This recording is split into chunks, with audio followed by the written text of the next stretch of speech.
అందరికీ hi, welcome to my channel. నేను మీ ప్రవీణ.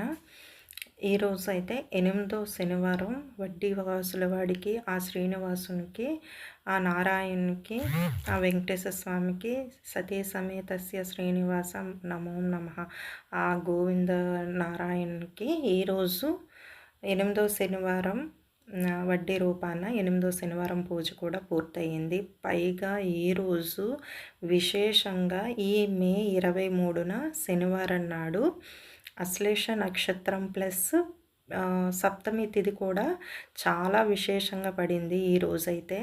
ఇంక ఈరోజు స్వామివారికి ఇష్టమైన ఏలకులతో దండ చేసి గంధం పూసి పూజ కూడా పూర్తి చేసుకున్నాను. వడ్డీ పూజ కూడా పూర్తి చేసుకున్నాను. అన్నీ కూడా ఈరోజు తిథి నక్షత్రం రోజు అన్నీ కూడా చాలా బాగా కలిసి వచ్చాయన్నమాట. కాబట్టి ఈ రోజు అనేది మిస్ అవ్వకూడదు కదా, అందుకని చెప్పేసి మామూలుగా శనివారాలు చేసుకున్నా మామూలుగా ఎవరైనా సరే శనివారాలు చేస్తారు కదా, వాళ్ళకు కూడా ఇంకేంటంటే వాళ్ళకి తెలిసినా తెలియకపోయినా విశేషంగా ఈరోజు పూజ చేసిన వాళ్ళకి ఇంకా అంటే చాలా వరకు కూడాను స్వామివారి కృప అయితే ఉంటుందంట. అయితే ఈరోజు అయితే మాత్రం 8వ శనివారం వడ్డీ రూపాన స్వామివారికి పూజ అయితే పూర్తయింది. ప్లస్ ఈరోజు ఈ అశ్లేష నక్షత్రం సప్తమి తిథి నాడు స్వామివారికి వేరే చిన్న విగ్రహంతో యాలకులతో దండ కూర్చి పూజ కూడా పూర్తి చేసుకున్నాను. ఇంకా ఉదయాన్నే ముగ్గులు అవన్నీ పెట్టేసుకొని ఇంకెక్కడ చూస్తున్నారు కదా, ఈ పువ్వులన్నీ కూడా తెంపట్లేదు, కొన్ని కొన్ని మాత్రమే తీసుకొని ఇంకా ఆల్రెడీ నందివర్ధనం పువ్వులు కూడా తెంపాను, అవైతే పెట్టేసాను అనమాట పటాలన్నిటికీ కూడాను. ఇంక ఇప్పుడు నేను తెంపినవి పింక్ కలర్లో ఉన్నాయి కదా, ఈ గులాబీ రంగులో ఉన్న పువ్వులు, ఆ పువ్వులను అయితే చిన్న విగ్రహానికి పెట్టడానికి నేను అవి కొంచెం తీసుకున్నాను అనమాట. ఇంకా ఉదయాన్నే నేను ఎన్ని గంటలకు లేస్తే అన్ని గంటలకి విష్ణు సహస్రనామం, లలిత సహస్రనామం కంటిన్యూస్గా పెడతాను. తరువాత గోవిందనామాలు, సుప్రభాతాలు అన్నీ కూడా ఇంకా కంటిన్యూ అలా వస్తూనే ఉంటాయి. ఇంకా అలాగా అవి ఆ గీతాలు వింటూ ఇంక ఇంట్లో పూజకి సంబంధించిన లేకపోతే పనులకు సంబంధించినవి మాత్రం నేను చేసుకుంటూ ఉంటాను. దీనివల్ల ఏంటంటే ఇంట్లో చాలా వరకు పాజిటివ్నెస్ అయితే ఉంటుందన్నమాట. పాజిటివ్ ఎనర్జీ అనేది ఉంటుంది ఇంట్లో.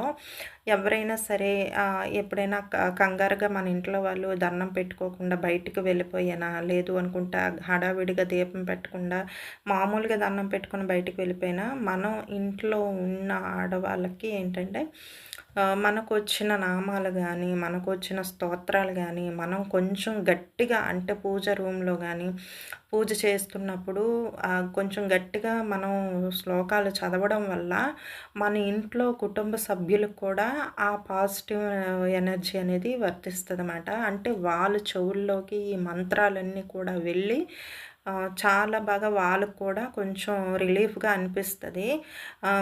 అంటే కొంతమంది ఏంటంటే స్లోగా చదువుకొని ఉంటారు. ఎందుకు అంత ఎక్కువగా పెద్దగా చదువుకోక్కర్లేదు కదా అనేసి మామూలు చిన్న చిన్న చేసేస్తూ ఉంటారు. అలా కాదు.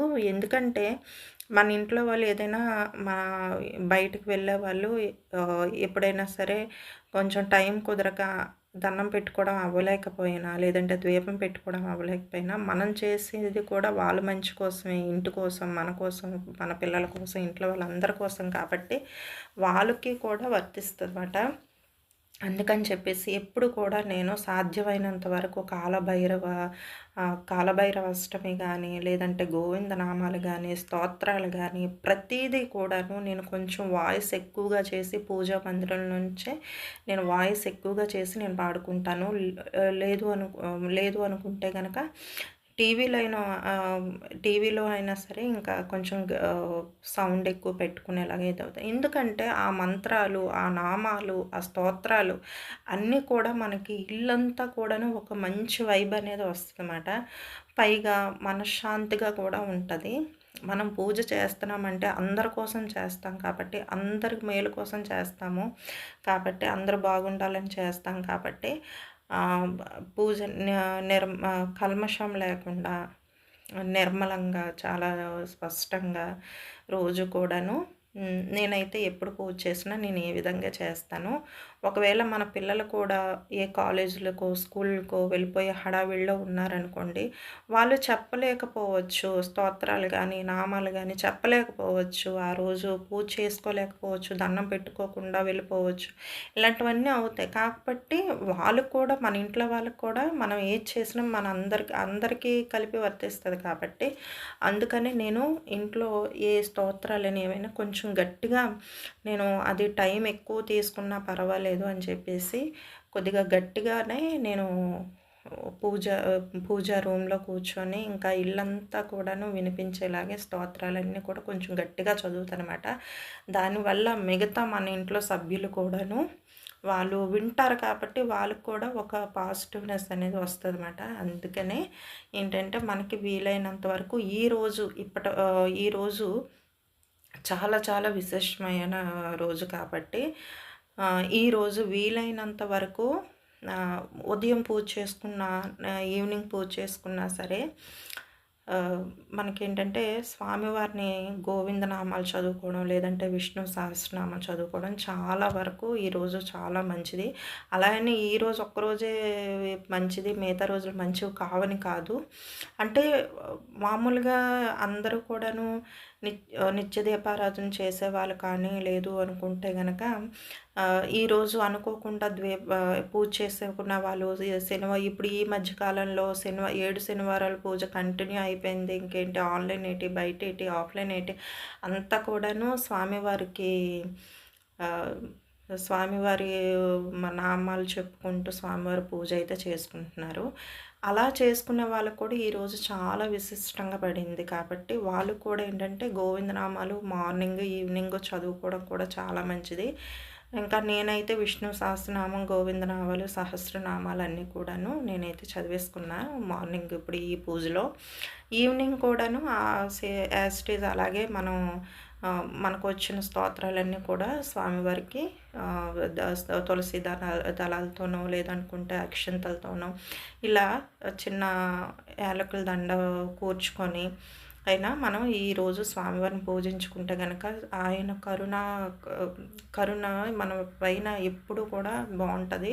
ఈరోజైతే అన్ని విధాలుగా కూడా తిథి, నక్షత్రం, రోజు అన్నీ కూడా బాగా కలిసొచ్చాయన్నమాట. అందుకని చెప్తున్నా. ఈవినింగ్ ఒకవేళ మీరు మళ్ళీ ఈవినింగ్ కూడా పూజ చేసుకుంటారు కదా! ఆ టైంలో కూడా ఓం నమో భగవతే నారాయణాయ వాసుదేవాయ నమో నమః ఓం నమో నారాయణాయ ఇది చెప్పుకున్నా సరిపోతుందన్నమాట.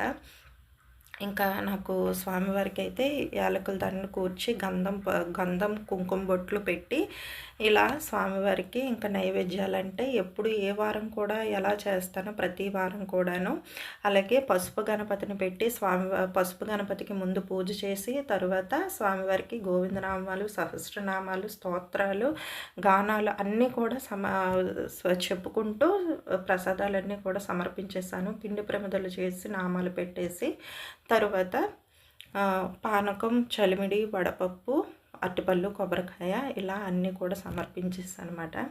ఈ రోజుకి పూజ అయితే పూర్తయింది. ఈరోజు చాలా చాలా విశిష్టమైన చాలా మంచి రోజు. పైగా 8వ వడ్డీ వారం కూడా అయిపోయింది. స్వామివారికి సమర్పించేసానమాట.